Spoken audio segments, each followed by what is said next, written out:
Oi, gente. O Danilo Gentili e o Julian Assange, ambos estão com ordem de prisão, né? O Julian Assange foi preso e o Danilo Gentili vai poder responder em liberdade, mas está com essa ordem de prisão aí. E ambos os casos envolvem liberdade de expressão, então eu resolvi condensar e discutir ambos os casos em um vídeo único, não é? Que vai ser esse aqui. Se você gosta do canal, a Nova Máquina do Tempo, eu peço que você se inscreva, dê um like, considere apoiar a gente no Apoia-se. Eu sou André Teixeira Jacobina e aqui a gente fala de política, de ciência e filosofia. A sessão de diálogos vai ser brindada com um dos maiores cartunistas do Brasil, que é o Renato Aroeira. O vídeo deve estar saindo esse final de semana. E a gente vai voltar também em breve com as lives, que vai ser uma coisa bem legal. E hoje tem filosofia popular, então o canal está muito agitado. No dia de hoje e durante o fim de semana vai ter muito conteúdo para vocês. Bem, sobre o Danilo Gentili. Primeiro eu preciso dizer minha opinião sobre o Danilo Gentili antes de falar sobre o caso. Não tenho nenhuma simpatia por ele, acho ele sem graça. Ele foi inclusive no episódio com a Luciana Genro, ele foi meio desonesto, porque ele teve uma discussão com ela no ar e depois ele esperou ela não estar presente para poder mostrar a imagem da Venezuela e insinuar que ela não era uma democrata, quer dizer, uma atitude bem complicada, para dizer o mínimo. E ele foi, sim, muito grosseiro, muito deselegante com a Maria do Rosário. Agora, isso chegaria ao ponto dele ser preso, dele receber uma ordem de prisão? Isso vale chegar a uma ordem de prisão? E quais são os limites da liberdade de expressão? Essa é uma discussão muito interessante, então vamos diretamente para essa discussão. Primeiro, é importante entender uma coisa que a mídia... Por enquanto eu não vi ninguém no YouTube falando sobre isso, talvez tenha, eu não assisti tanto. E a mídia corporativa, praticamente ninguém está falando sobre isso. Mas o motivo central que o Danilo Gentili recebeu essa punição tão dura não tem nada a ver com o crime de injúria, o que ele está sendo acusado. Tem a ver com o fato de que no vídeo que ele recebeu a ordem, não de prisão, mas de intimação para o caso, ele fez essa ordem de intimação de cueca e insinuou, claro, que estava cagando para uma ordem de intimação da justiça. Então, para mim, é absolutamente óbvio, eu não sei se para vocês, que a juíza, quando viu isso daí, ela considerou essa atitude uma ofensa ao judiciário, uma ofensa ao juiz, uma ofensa ao sistema legal, e que ele não estava levando a sério o processo e meio que deu um corretivo nele, ou seja, colocou uma das penas mais duras que são possíveis para esses casos de ofensa à honra, difamação e tudo mais, para, de certa forma, forçar ele a levar essa questão a sério. Vocês podem estar se perguntando, por que ela não processou ele por desacato ou alguma coisa assim? Bem, eu não sei exatamente se ela própria, a juíza, poderia fazer isso, ou se teria que iniciar um outro processo. Aí eu não entendo da parte legal, mas do ponto de vista humano, para mim é muito tranquilo. Se você recebe uma ordem judicial e você esculhamba com a ordem judicial, o juiz do caso, se ficar sabendo disso, vai se sentir, ele, juiz, ofendido. Então Danilo Gentili tomou essa pancada. Assim, o que desencadeou foram as ofensas dele contra Maria do Rosário. Mas a pancada veio, não foi por causa disso. Foi porque ele, de certa forma, de forma indireta, ofendeu todo o sistema judiciário brasileiro. E os juízes são uma categoria corporativa muito orgulhosa e que você tem que tomar cuidado para não ofendê-los, porque eles vão usar do poder que tem para te dar cacetadas. Usando dentro do limite da lei. A lei permite esse tipo de interpretação, ou seja, a condenação dele do ponto de vista legal não é nenhum absurdo. Agora, do ponto de vista ético, moral, avaliação, é correto você processar alguém e punir tão duramente por ofensas? Bem, eu tenho certas restrições, mas isso não significa que eu considere que a liberdade de expressão é absoluta. Então agora aqui eu vou explicar. Quais são os limites da liberdade de expressão? Por exemplo, ninguém pode chegar num vídeo e dizer André roubou X dinheiro. Se alguém fizer isso, ou seja, realizar uma calúnia contra mim, ou contra qualquer pessoa, se eu aqui dissesse que Bolsonaro fez X, Y, Z e não é verdade. Bolsonaro e qualquer outra pessoa poderia me processar. Então, a calúnia, a mentira sobre fatos concretos que uma pessoa fez que ela não fez, eu considero que é absolutamente correto que você possa processar alguém por te caluniar. Agora, quando você está falando de ofensas, eu acho que você tem que ver a proporção. Por exemplo, se você está atacando grupos de pessoas por uma questão étnica, racismo tem que ser crime, na minha opinião. Homofobia, se resolve atacar homossexuais, tem que ser crime. Atacar mulheres tem que ser crime. Quando você pega um grupo de pessoas e você ataca esse grupo, normalmente um grupo oprimido, um grupo que já sofre uma série de problemas na sociedade, e você ainda vai lá e acrescenta com uma agressividade bastante grande, ou seja, não estou falando de qualquer piadinha, estou falando de uma agressividade significativa. Por isso que eu defendi que quando o Bolsonaro disse que não serve nem para procriar, que não fazem nada com aquela agressividade toda, aquilo era crime de racismo, porque foi um crime do discurso. Então isso não entra na liberdade de expressão. Percebe? A liberdade de expressão tem certos limites. Calúnia não pode, esse tipo de crime não pode, xenofobia, racismo, esses crimes assim não pode.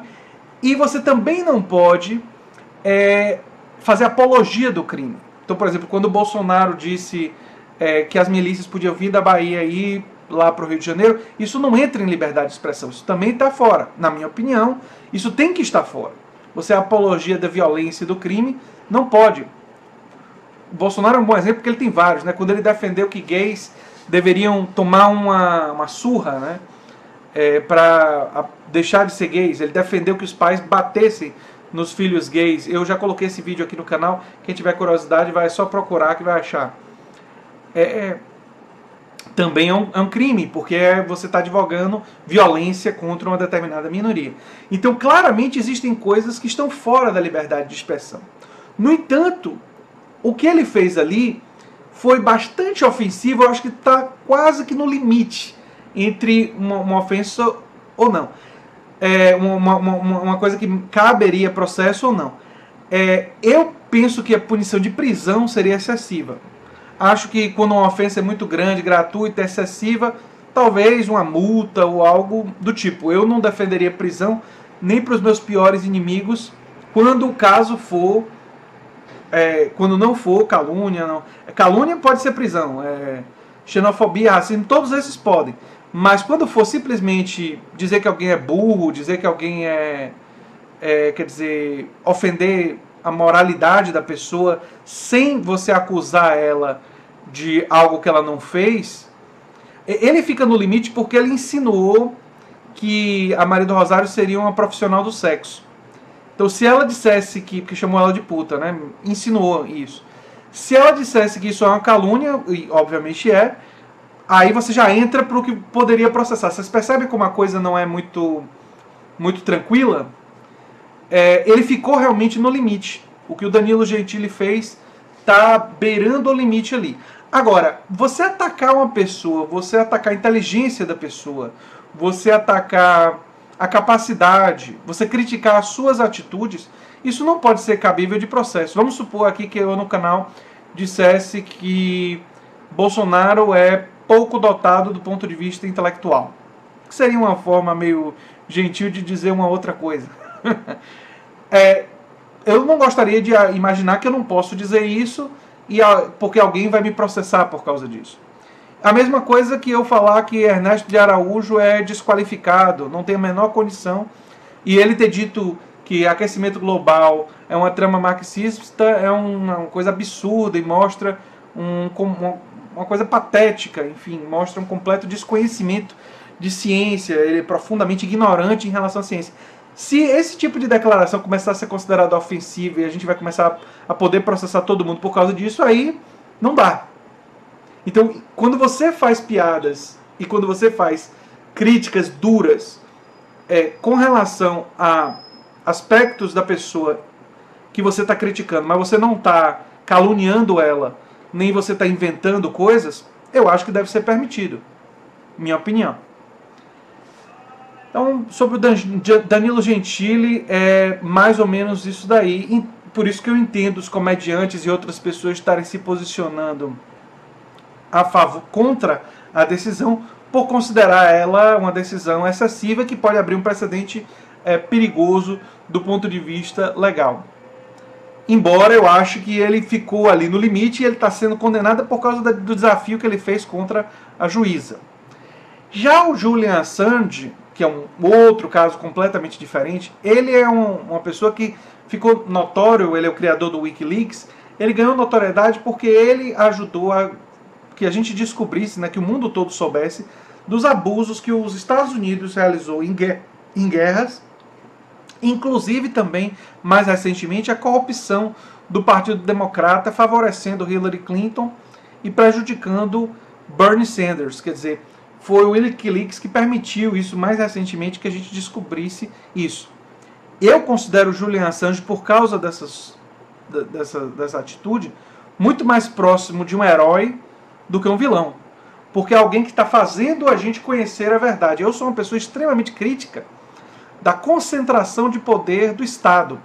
Então, por exemplo, o Julian Assange foi quem pegou boa parte das informações do Edward Snowden e tornou elas públicas. O Julian Assange, ele, se eu não me engano, o Julian Assange teve uma participação ali com o Snowden. Mas eu estou totalmente do lado do Snowden. Eu estou totalmente do lado do Julian Assange, nesse sentido, de que eles podem até ter seus erros e tal, mas eles trazerem as informações do imperialismo e impedir que abusos sejam realizados, absolutamente correto. Sobre a acusação do Julian Assange em relação a crimes sexuais, eu não sei. Aí é um assunto separado. Eu não sei.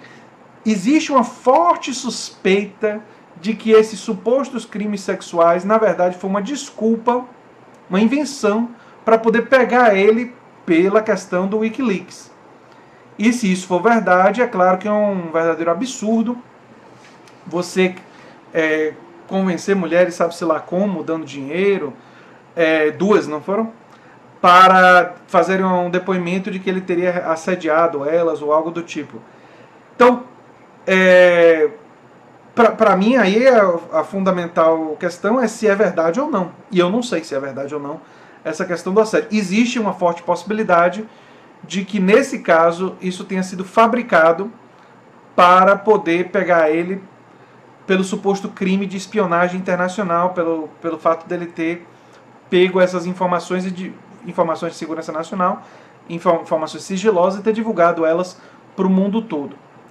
Eu tenho muita coerência em relação a isso, porque eu sou um radical defensor da liberdade de expressão, quando, inclusive, ela no que se refere a segredo de Estado. Eu acredito que a maior parte desses... Quando nós estamos falando de Estado realizar crimes contra a humanidade e quando nós estamos falando de quebra de regras, eu acredito na transparência praticamente total. Então a gente precisa saber o que é que está acontecendo, o que é que está sendo feito.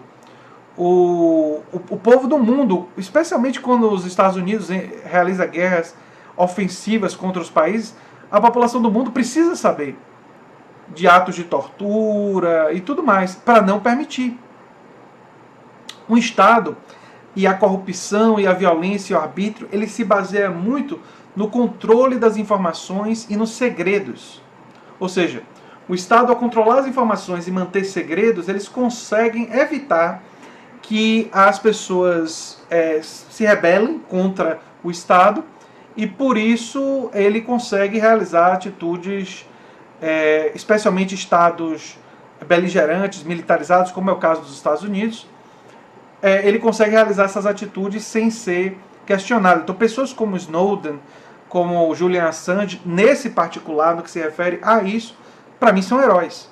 São pessoas que a gente deveria celebrar e não prender. Enfim, basicamente isso. Em relação ao caso do assédio, eu não tenho como julgar. Tem essa hipótese disso daí ter sido fabricado, mas eu não tenho como afirmar em relação a isso. Me parece mais provável que tenha sido fabricado, mas também não posso cravar, não posso afirmar com certeza em relação a esse particular. Bem, esse é o meu posicionamento em relação aos dois casos. Para mim, a punição em relação ao Danilo Gentili me parece excessiva, mas ele provocou a juíza, então ele provocou tudo o que está acontecendo com ele agora, quer dizer, ele exagerou com relação a Maria do Rosário, ele ficou ali no limite da calúnia, porque certas coisas que ele disse simplesmente não são verdade, então ele estava brincando no limite daquilo que eu acho que não deve ser permitido, que é a calúnia, e ele esculhambou com a juíza. Existe um outro caso que também vale a pena dizer, que enquanto nós podemos ter um pouco mais de tolerância com humor e com críticas aos políticos, eu acredito que nós devemos ter, porque nós estamos falando dos poderosos, e nós devemos ter o direito de criticar, de ridicularizar os poderosos, desde que a gente não realize calúnias. A gente deve ter esse direito, sim, de ridicularizar, de esculhambar, de criticar, de ironizar, de usar de humor contra eles. Mas quando se fala de pessoas mais fragilizadas, eu acho que a coisa não é bem assim. Ou seja, um discurso contra pessoas com obesidade ou um discurso contra pessoas com deficiência física, se ele for muito ofensivo e muito agressivo, especialmente de populações em risco de depressão e de problemas mentais, e a pessoa está usando da mídia e do poder da mídia para fazer esse discurso, eu também acho que vale a pena investigar se não está ultrapassando algum tipo de limite. Então, me parece que esse tipo de discurso também entraria no bloco lá do calúnia, racismo, xenofobia, esse tipo de discurso contra populações oprimidas, populações que têm populações de risco. Acho que você também teria que ter uma legislação, não de prisão, mas de multas duras, de inconvenientes, para você evitar que esse tipo de coisa acontecesse. Existe um outro limite claro na liberdade de expressão, que você não pode, por exemplo, fazer um livro ensinando a pessoa a fazer uma bomba e dizendo para usar essa bomba em determinada população. Então, existem coisas que mesmo os países mais radicais em liberdade de expressão limitam. Então, existem limites na liberdade de expressão. Liberdade de expressão, mesmo para um defensor radical como eu, ela tem limites. Mas me parece absolutamente claro que no caso do Danilo Gentili foi o que ele fez contra a juíza, e no caso do Julian Assange é um poder de Estado indo em cima de uma pessoa que estava sendo inconveniente para o imperialismo, para forças que querem agir sem ter checagens, sem que sejam checadas suas atitudes. E que nós devemos defender os whistleblowers, quer dizer, esses que têm a coragem de trazer a público a verdade do que está acontecendo no mundo. Então, pessoas que têm essa coragem, lá desde o passado, desde o pessoal que denunciou a guerra do Vietnã, e passando por os relatórios secretos de Nikita Khrushchev em relação a Stalin. Quer dizer, esse tipo de trazer a verdade, trazer as informações que estão sendo mantidas em sigilo, eu considero uma atitude fundamental e que deve ser celebrada e não perseguida. E isso, para mim, faz parte de uma orientação radicalmente democrática, que é a orientação que eu tenho na minha vida e na minha, enfim, forma de pensar política e tudo mais. Enfim, gente, era isso. Se você gosta do que eu faço aqui na Nova Máquina do Tempo, se inscreva, dê um like, compartilhe, que é muito importante pra gente. Considere apoiar a gente no Apoia-se. E agora o canal, eu tenho, não sei se vocês sabem, eu tenho um canal no YouTube de games, né, o Dr. Tech Game, e agora também estou com um canal no Twitch, transmitindo um pouco gameplay. Vocês vão ouvir um pouco mais sobre isso hoje. É isso aí, gente. Um abração e até o próximo vídeo. Tchau, tchau.